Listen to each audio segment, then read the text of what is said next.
আর যারা বাইরে বাইরে টহল মারছে তারা কি পাবেন? আমি প্রথমে বলেছি তাদের কদমে কদমে একটা করে কাবিরা গুনাহ হচ্ছে, এটা বলা ভুল হবে না।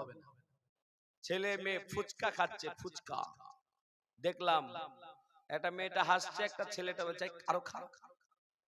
গাড়িটা দাঁড়াইলো, দেখছি ব্যাপারটা বাপ রে বাপ, ফুচকা জীবনে খাই নাই মনে হচ্ছে।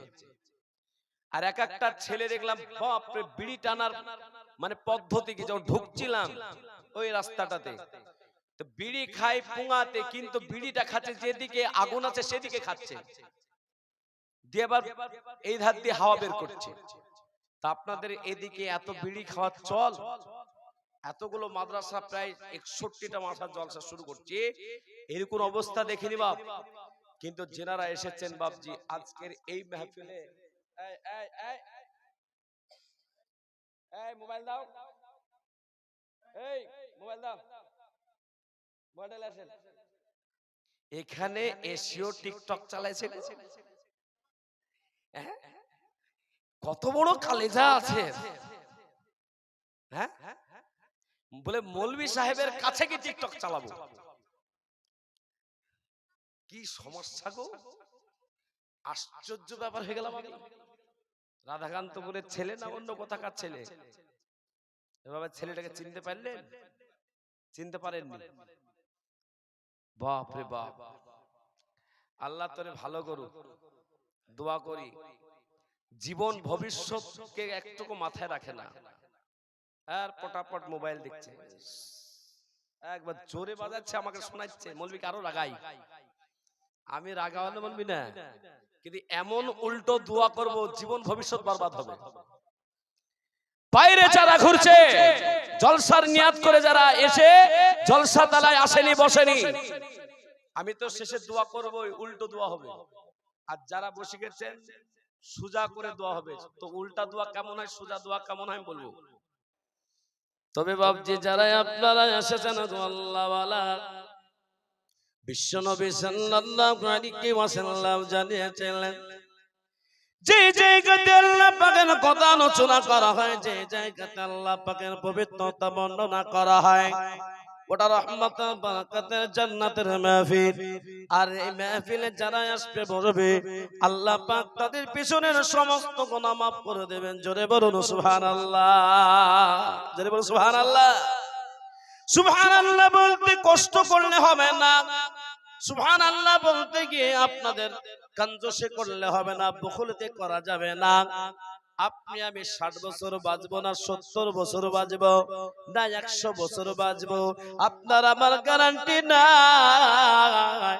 এই 60-70 বছর জিন্দেগিতে যদি একবার সুবহানাল্লাহ আলহামদুলিল্লাহ বলা, আল্লাহু আকবার বলাটা আল্লাহর দরবারে কবুল হয়ে যায়, আল্লাহ পাক রব্বুল আলামিন জান্নাতের ভিতরে এত বড় গাছ লাগিয়ে দেবে, 70 বছর ধরে বলমান ডোবা ঘোড়া চলবে, কিন্তু সেই গাছের ছায়া শেষ হবে না। যদি বলুন সুবহানাল্লাহ, সুবহানাল্লাহ আলহামদুলিল্লাহ আল্লাহু আকবার মাঝে মাঝে বলতে হবে। আর আল্লাহ আল্লাহ শব্দটা কেউ যদি 100 বার প্রতিদিন পড়ে 70 রকম বালা মুসিবত আল্লাহ দূর করে দেয়। বলুন সুবহানাল্লাহ। তো বলতে বলুন আল্লাহ আল্লাহ শব্দটা 100 বার বলতে 10 মিনিট লাগবে না 20 মিনিট লাগবে? জোরে বলুন 10 মিনিট না 20 মিনিট? 3 মিনিট, খুব জোর 3 মিনিট, কিন্তু 3 মিনিটও আমাদের সময় নেই। ঠিক বললাম না ভুল বললাম? এ বাবা, বিশ্বনবী সাল্লাল্লাহু আলাইহি সাল্লাম যখন হাদিস বর্ণনা করলেন, বিশ্বনবী সাল্লাল্লাহু আলাইহি সাল্লাম বললেন সাহাবারা শোনো, আল্লাহ তাদেরকে সবাইকে ক্ষমা করে দেবে যারা দোয়া করে যাবে কাওয়ালাদাতুম মিহি, মায়ের পেট থেকে বাচ্চা যেমন জন্মগ্রহণ করলো যেমন তার কোনো গুনাহ থাকে না, এই মাহফিল থেকে আমরা যখন দোয়া করে বের হব আল্লাহ আমাদের কোনো গুনাহ রাখবে না। জোরে বলুন সুবহানাল্লাহ। মুসলমান শুনে রেখে দিক, কত বাবা চলে গেল, কত বোন চলে গেল, কত মা চলে গেল, আপনাকে আমাকেও চলে যেতে হবে, আপনাকে আমাকেও চলে যেতে হবে। আল্লাহ পাক রব্বুল আলামিন বলেন কুল্লু নাফসিন যায়িকাতুল মাউত, প্রত্যেকটা নফসকে মৃত্যুর স্বাদ গ্রহণ করতে হবে। এই মৃত্যু থেকে আমরা কেউ বাঁচতে পারবো না। কত ইঞ্জিনিয়ার চলে গেল, কত ডাক্তার চলে গেল, কত মুফাসসির চলে গেল, কত মুহাদ্দিস চলে গেল, কত আলেম ওলামা চলে গেল। ও আল্লাহ ওয়ালা, আপনার আমার একদিন চলে যেতে হবে। বিশ্বনবী সাল্লাল্লাহু আলাইহি সাল্লাম যখন কোন কবরস্থানে পাশ দিয়ে যেতেন, আমার নবীজির চোখ দিয়ে ঝরঝর করে পানি ঝরতো। সাহাবারা জিজ্ঞাসা করেছেন, নবী আপনি যখন কোন কবরস্থানে পাশ দিয়ে যান, আপনি এত কাঁদেন কেন? আপনার চোখ দিয়ে এত পানি ঝরে কেন? বিশ্বনবী সাল্লাল্লাহু আলাইহি সাল্লাম বলেছিলেন, ও গো আমার সাহাবারা, ওই কবরটা অনেকের জন্য জাহান্নামের ঘর, আবার অনেকের জন্য জান্নাতের ঘর। কবরটা অনেকের জন্য জান্নাতের ঘর, আবার অনেকের জন্য জাহান্নামের ঘর।